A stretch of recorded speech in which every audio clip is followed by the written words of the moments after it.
Unii nu-i cunosc importanța la botezul cu Duhul Sfânt. Nu știu de ce e nevoie de botezul cu Duhul Sfânt, ce rol are botezul. Tocmai de aceea eu am început aici și întotdeauna când încep într-o biserică, dacă timpul îmi permite, încep să explic fraților și surorilor ce rol are botezul cu Duhul Sfânt.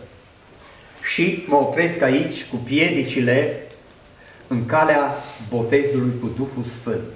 Frați și surori, dacă este aici cineva care nu-i botezat de Domnul, să verifice în viața lui fiecare piedică și s-ar putea să-și găsească piedica lui, să zică, asta e piedica mea.